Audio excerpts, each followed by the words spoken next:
Hello friends, economics का एक और इम्पॉर्टेंट क्वेश्चन लेके मैं आ गई हूँ आप लोगों के साथ। तो इस क्वेश्चन में आप देख सकते हैं कोर्स के उद्देश्य लिखा हुआ आपको दिखाई दे रहा है। इसका मतलब क्या है? इसका मतलब यही है जो मैंने अभी आईएमएफ का जो इंट्रोडक्शन मैंने आपको पढ़ाया था उसी के उद्देश्य हैं। ठीक है, आईएमएफ का ही ऑब्जेक्टिव्स है। तो आप इसे देख लीजिए, ये आपको काम आएगा एग्जाम में। तो आप यहाँ से दिखाते हैं हम इसमें क्या क्या लिखा हुआ है। ठीक है, इसमें है कि कोर्स के उद्देश्य और लक्ष्य समझौते के मूल नियमों में नियम 1 के अंतर्गत व्यक्त किए गए थे और उन्हें 2 संशोधनों में कायम रखा गया है जो कोर्स के आधारभूत चार्टर में 1969 से 1978 में किए गए हैं। ये उद्देश्य ऐसा ढांचा प्रदान करते हैं जिसके भीतर यह कोर्स कार्य करता है। वे उद्देश्य निम्न है। पहला क्या है? ऐसी स्थायी संस्था के माध्यम से अंतर्राष्ट्रीय मौद्रिक सहयोग को बढ़ावा देना जो अंतर्राष्ट्रीय मौद्रिक समस्याओं के संबंध में प्रकार है, समस्याओं में विचार विमर्श और सहयोग की मशीनरी प्रदान करे। ठीक है, तो यहाँ पे पूरा पहला नंबर में कि ऐसी स्थायी संस्था के माध्यम से अंतर्राष्ट्रीय मौद्रिक सहयोग को बढ़ावा देना जो अंतर्राष्ट्रीय मौद्रिक समस्याओं के संबंध अंतर्राष्ट्रीय मौद्रिक ये गलत है, अंतर्राष्ट्रीय मौद्रिक समस्याओं के संबंध में विचार विमर्श करे और सहयोग की मशीनरी प्रदान करे। एक ऐसी स्थायी संस्था होनी चाहिए जिसके माध्यम से जो भी मौद्रिक सहयोग, कभी पैसे की जरूरत पड़ जाए, कभी कुछ की, तो मौद्रिक सहयोग जो है उसको भी बढ़ावा दे और उसमें भी विचार विमर्श करे कि हाँ आपको इतना पैसा यहाँ पे इन्वेस्ट करना चाहिए, ये सब का राय सलाह दे। तो ऐसी स्थायी संस्था चाहिए राय और सलाह के लिए। ठीक है, कि वो क्या सलाह देगा, उसकी जो दी हुई सलाह है वो सही रहेगी। तो ऐसी स्थायी संस्था, ये है आपका संस्था, एक भवन है, ये है आपका संस्था। ऐसी स्थायी संस्था का निर्माण होना चाहिए जो अंतर्राष्ट्रीय मौद्रिक सहयोग को बढ़ावा दे।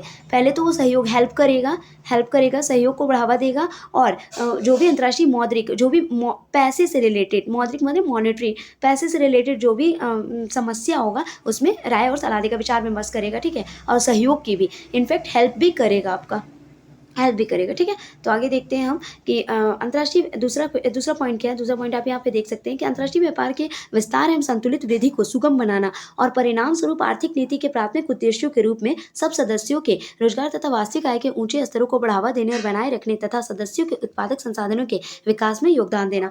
इसमें आप समझेंगे कि अंतर्राष्ट्रीय व्यापार के विस्तार एवं संतुलन वृद्धि को सुगम बनाना, अंतर्राष्ट्रीय व्यापार, इंटरनेशनल ट्रेड। ठीक है, जो भी नेशनल लेवल पे ट्रेड होता है, अंतर्राष्ट्रीय स्तर पे व्यापार होता है, जैसे कोई भी चीज जो हमारे देश में, जो हमारे राष्ट्र के अंदर जो भी प्रोडक्शन हो रहा है उसको अंतर्राष्ट्रीय स्तर पर बेचना, व्यापार करना, आयात निर्यात करना। ठीक है, उसी को अंतर्राष्ट्रीय व्यापार कहते हैं। तो सुगम बनाना और मतलब इसकी संतुलित वृद्धि को, माने सबसे निर्यात कम करें हम, आयात ज़्यादा करें।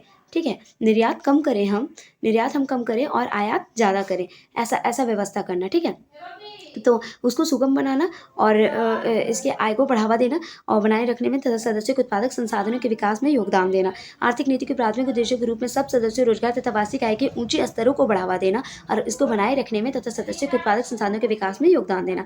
फिर है विनिमय स्थिरता को बढ़ावा देना। जो विनिमय स्थिरता है, विनिमय स्थिरता मतलब कि हम बता रहे हैं आपको कि आयात अधिक है हमारा, आयात इज इंक्रीजिबल, देन निर्यात कम है, निर्यात क्या है? डिक्रीजिबल।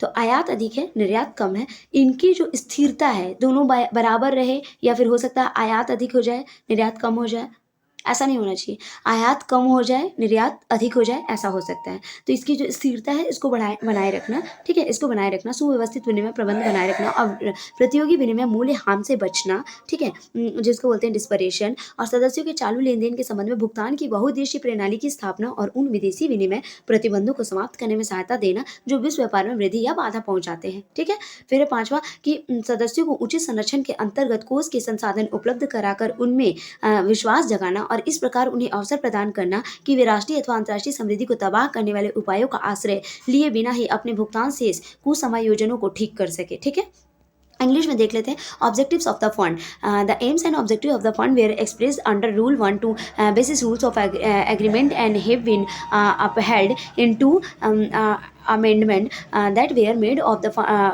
foundation's character of the fund is 1969-1978. These objectives provide the framework within which the fund operates. Those objectives are follows: 1. To promote international monetary cooperation through such as a permanent institution that deals with international monetary problem. It's provide machinery for consultation and cooperation to facilitate the expansion of the balance, growth, in international trade and the consequently to promote the maintain high level of employment and real incomes of all members and primary objectives of economic policies and contribute to the development of the productive resources of the members to promote exchange stability, maintain orderly exchange arrangements among members of avoid competitive exchange disparison in establishing a multi-country system of the payment in respect of the current transaction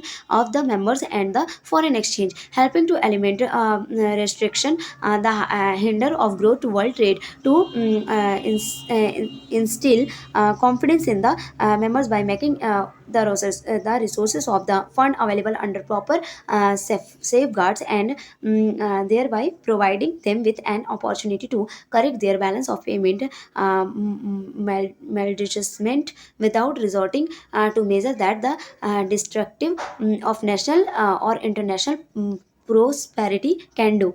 Thank you. अगर video अच्छी लगी हो तो please like और subscribe my channel guys. Thank you.